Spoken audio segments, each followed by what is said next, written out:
Are we ready? You are now going to get the best coaching advice you're ever going to get in this or perhaps any other lifetime.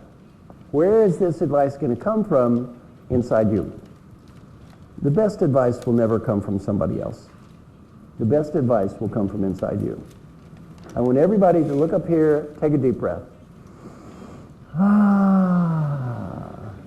I want you to imagine that you are 95 years old. You are 95 years old. You're on your deathbed. You are just getting ready to take your last breath. But right before you take this last breath, you are given a wonderful gift, a beautiful gift, the ability to go back in time.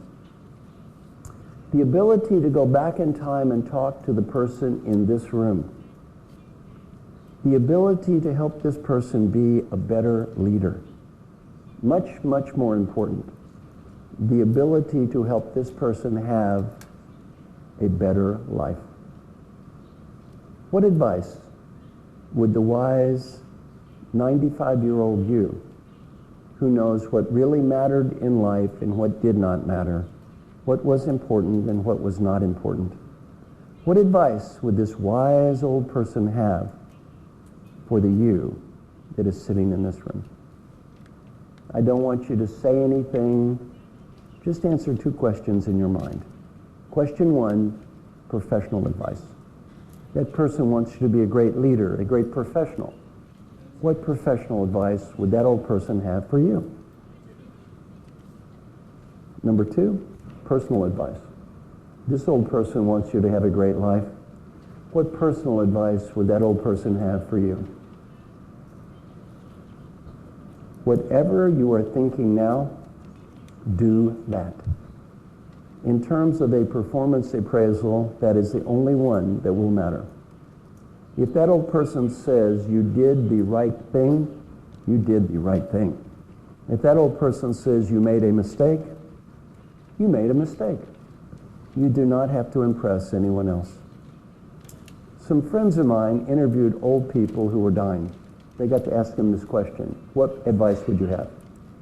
On the personal side, three themes. Theme number one could be summarized in three words. What are these three words? Be happy now. Not next week, not next month, not next year. Be happy now. The great Western disease is sweeping the world. Japan is gone. Singapore is gone. Taiwan is almost gone. India is going. China is going. What is the great Western disease? I will be happy when? When I get the money, the status, the BMW, the condominium, the achievement, the next $1 million. I will be happy when? We all have exactly the same when. That old person looking at death, that is when. A comment from old people: I got so wrapped up looking for what I did not have, I could not see what I did have. I had everything. I wish I could have seen it. Don't get so wrapped up looking at what you do not have. You cannot see what you do have. Learning point number two from old people facing death, friends and family. You may think your company is important. Let me help you. When you are 95 years old and you're on the deathbed and you go looking around the room, no fellow employees are waving goodbye. You start to realize these friends and family are important. They are the only ones who seem to care today. And learning point three, if you have a dream, go for it. Because if you do not go for it when you are 35, you may not when you are 85. And it does not have to be a big dream, even a small dream. Go to New Zealand, speak Spanish, play a guitar. Other people may think your dream is stupid. Who cares? It is not their dream. It's your dream. No one can tell you what's going to make you happy but you. No one can tell you what is meaningful for you but you. These answers have to come from in here, not from the outside. I had a very embarrassing experience about 6 months ago. I was teaching this class and I said, "Go to New Zealand, speak Spanish." A man raised his hand, he goes, "We're in Madrid, Spain, you idiot. We all speak Spanish." Speak Chinese. Business advice isn't much different. Number one, have fun. Life is short.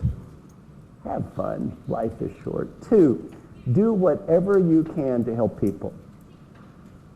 The main reason to help people has nothing to do with money or status or getting ahead.